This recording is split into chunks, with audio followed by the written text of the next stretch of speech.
Hey everybody, my name is Amy Fulcher Belt, and this is my, 3,225th time of trying to do this recording. So please bear with me as I am really struggling talking to myself. I'd much rather if our assignment had been on Zoom or Teams, where I feel like I can interact with everybody opposed to just talking to myself. So please bear with me and give me a little grace. I am a wife to a assistant fire chief of our local volunteer fire company. I am a mom to 5 boys, ages 23 to 17. We're a blended family. Our youngest just started his senior year of high school.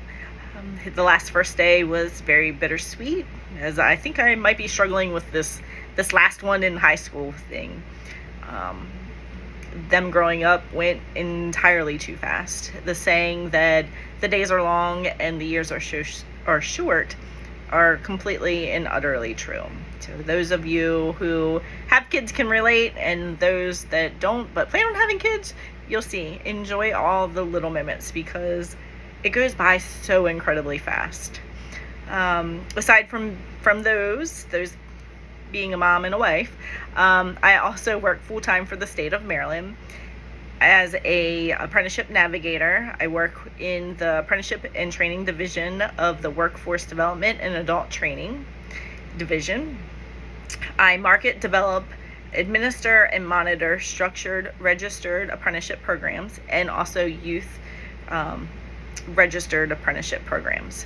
So I work with employers and local education agencies such as the Maryland Department of Education and other partners in establishing registered apprenticeships for the Susquehanna region and also throughout the state of Maryland. I am a elective borough council member. I am in term 2, so I'm in my 5th year. It was a 4-year term each term, so I have 3 more years to go. In that role, I am part of the governing body of our borough. It is my job to do what's best for our community through making and adopting any ordinance, bylaws, rules, regulations as necessary for the proper management and control to maintain good government in the borough, and also to protect the safety and the welfare of the borough citizens. I also assist as a supporting voting member of our local fire company, and I am also an executive board member. Some of my duties in those roles are the administrative operations aspect, grant writing, fundraising campaigns, special events like our yearly fair, community outreach, bylaw committee, and refreshment committee. I also do the ways and means. All the duties are a non-firefighting aspect of duties. And I'm also currently in the process of establishing a incident crisis peer support team with my fire company and also our local mutual aid fire companies. This is my very beginning of my graduate career. I chose LVC because it most aligns to what I believe my specialty is going to be as a licensed clinical professional counselor. I'd like to specialize in the behavioral and mental health of first responders. However, I hold one of the qualities of Chapter 1 of being inquisitive and curious, so I'm not limiting myself to just first responders. It is where my passion is and where my heart is leading me, but I'm open to see where else life might take me. My passion and the leading with my heart comes from my family. We are very active in our local fire company. Not only, like I said, is my husband a assistant fire chief, but my children are coming up in that fire company as well. I have one that has been a line officer for a couple of years, and I have others that are general members. I don't want to watch my kids struggle. So in noticing that there's a huge deficit in proper mental health resources for volunteer firefighters, I decided that I wanted to be the change and to be there to help people. So that's kind of where it landed me here, watching my children be firefighters along the side of my husband. A couple years ago, there was a couple calls that were very traumatic, and in that I noticed that volunteers don't have the same resources and opportunities for care that career firefighters do. With career firefighters, they are with each other the whole entire shift. They can tell when one of their brothers or their sisters are in need and struggling with and from a call.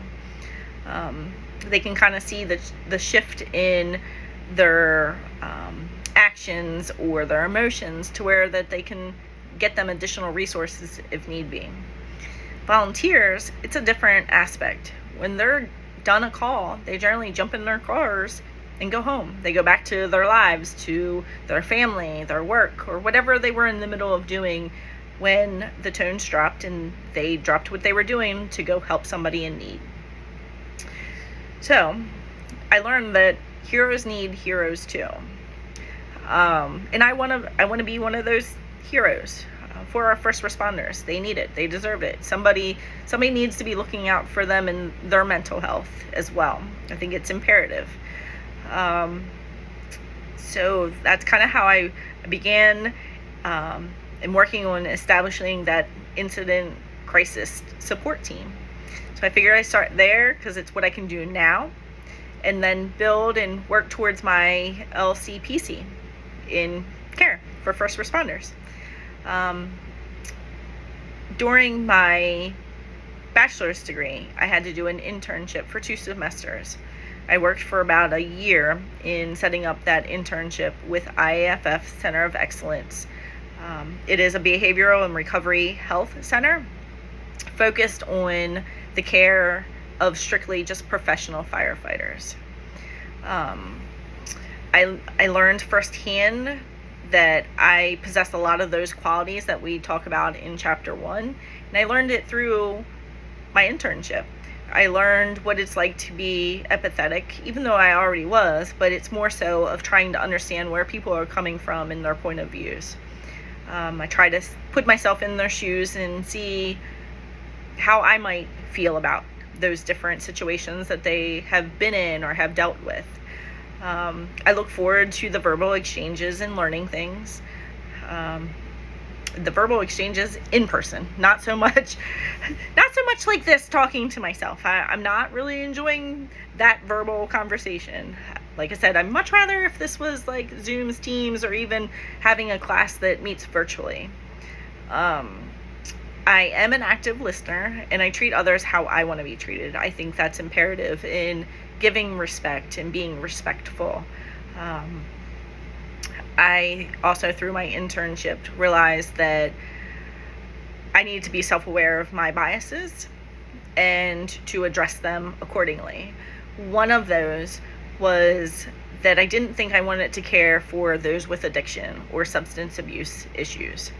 I quickly learned about that bias. I didn't think I necessarily had that until I was put in the situation where I was treating those with addictions and self-medicating and substance abuse disorders and issues. I realized that firefighting is very heavy, and when they don't know how to deal with something, often a lot of times they find themselves self-medicating. So it kind of goes hand in hand.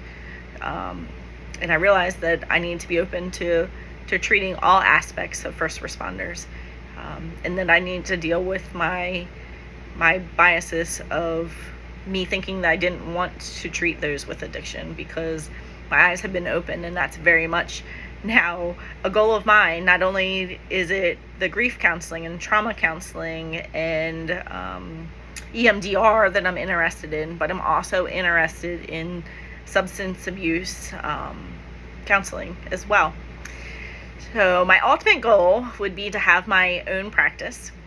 I'd love nothing more than to have a mobile unit of renovating a old ambulance so I could drive around to the different fire companies and give them support and resources. I also, through my internship, learned firsthand about the ethics of treating patients. I was able to facilitate group therapy on my own with my clinical supervisor's support. I learned about not doing harm to those clients. Now, we already think about that, but it was a broader aspect of what I was able to see firsthand, such as having the patient sanitize their contributions to the discussion because they may trigger somebody else. So that was kind of eye-opening in the protecting your patients, all of your patients. And also learned about the appropriate client-patient relationships as well.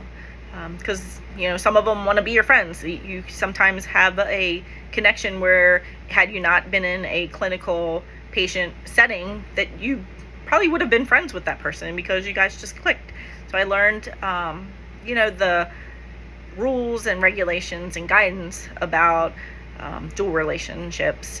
So I can see firsthand how the code of ethics guides a counselor in their practices, and that how they need to follow the laws to protect not only themselves but their patients as well. Through my internship, I also learned that it is extremely important to stay up to date on the knowledge of the profession. One of those was I got to see firsthand what a firefighter goes through day in and day out. It was through a clinical counselor professional training. It was a day of training, book work, and then a day of field study of actually going through the events and emotions that firefighters do, from putting out fires with live fire and wire and hoses and waters and going through the mazes. So I got to better understand what they go through. So I felt that is a valuable lesson to stay up to date, to be able to advocate for the first responders' behavioral and mental health needs. So that's kind of a little bit of where I'm coming from, where my passion is. I look forward to learning more about everybody and learning from this class everything that I can. And if anybody has any questions, please feel free to reach out. Thank you.